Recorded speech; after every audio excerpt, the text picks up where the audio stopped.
Cast list. Mom, Red, the Wolf, and Granny. Settings. Red's house, Granny's cottage, and the heart of the forest.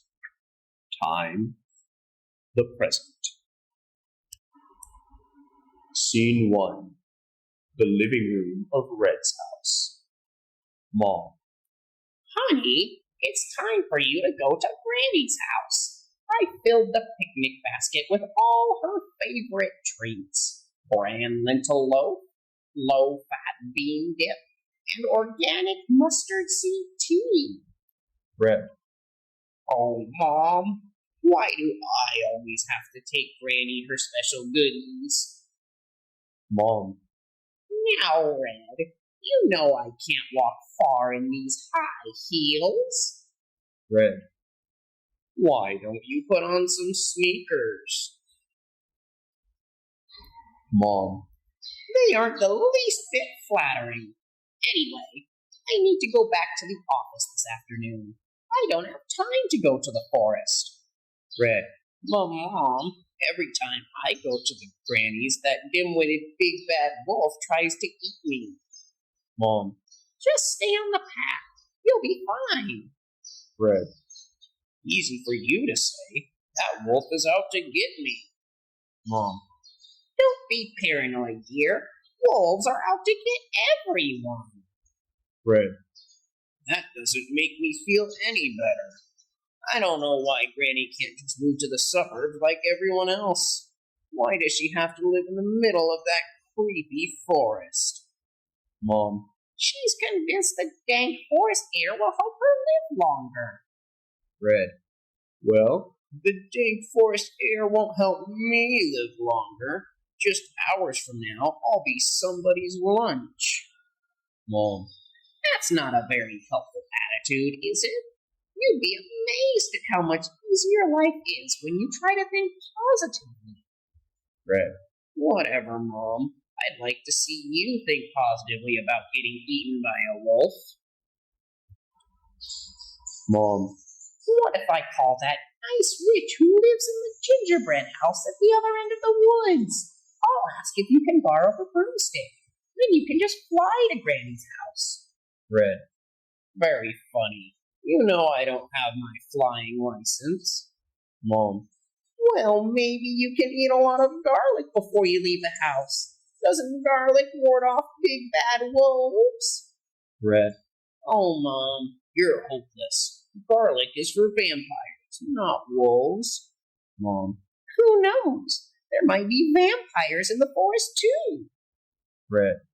Thanks a lot, Mom. You're really helping me get excited about this trip. Mom. What about a disguise, then? A new look would do wonders for you. That all-red ensemble is getting a bit tired. How about something in baby blue? It would match your eyes. Red. For once you have a good idea and then you go and ruin it. Actually, a disguise is just what I need. But it has to be something that will hide me in the forest, not make me more obvious. Mom. I could make you a cape and hood out of my old camouflage outfit. It was all the rage last year. The big bad wolf won't even be able to see you. Scene 2. Red's house. A short time later. Red is wearing the new camouflage cloak Mom has made her. Mom is stitching up the bottom with a needle and thread. Red. Mom, you're the best. We'll see who's afraid of the big bad wolf now. Mom. Hold still just a minute more, honey. There. You look just like a short tree. Red. Admiring herself in the mirror. That's always been my ambition. Trees don't run errands for their mothers. Mom. Well, trees don't get eaten up by big bad wolves either. At least, I don't think so. Red. That would be just my luck. The big bad wolf becomes a vegetarian and eats only trees for lunch. Mom. If it's any comfort, You don't look like a particularly tasty short tree. Now get a move on, or Granny will start worrying. She hands Red the picnic basket and a cell phone. Here's the cell phone in case you be late. Red, heading out the door. Okay, but I don't know how well this cell phone works from inside a wolf's stomach. Bye, Mom.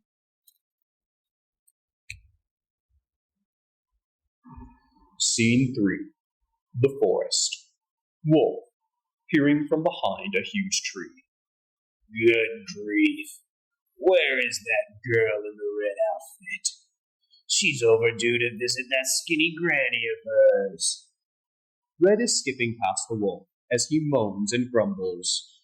Wolf, looking at his watch. I'm starving to death. No one knows how hard it is to be a wolf. It's not as if I can just stroll into a convenience store for a burrito. And no one will deliver pizza to the heart of the enchanted woods. No. I have to sit out here in this dang, creepy forest, waiting for some silly girl who's never on time for my lunch. Wolf slumps down on the ground. A tear rolls down his cheek.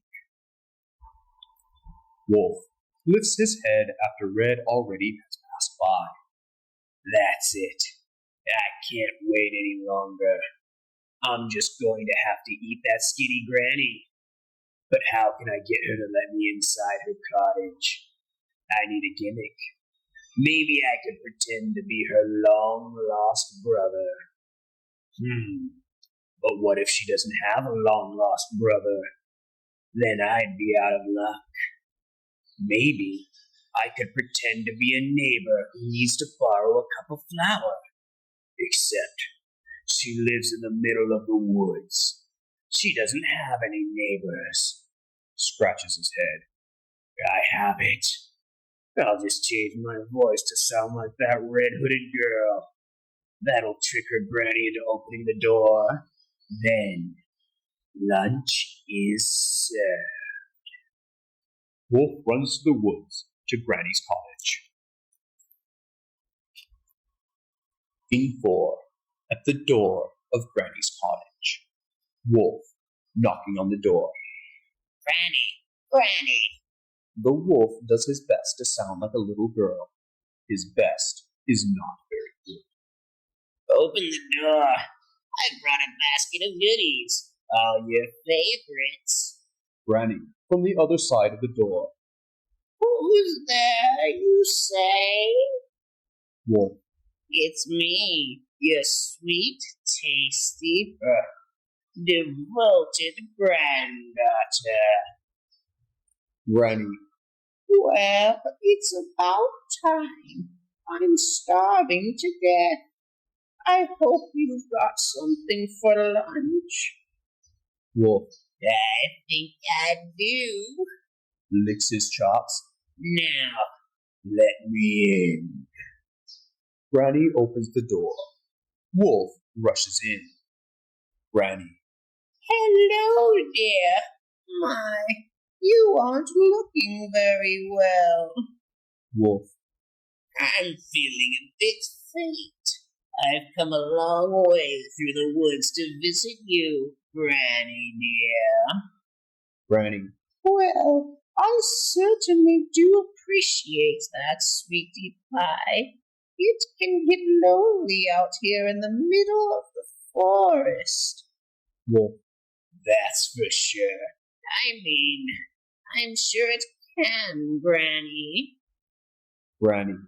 What's happened to your arms and legs? They're all gray and furry. And your eyes, they're almost yellow. I think you need to change your diet.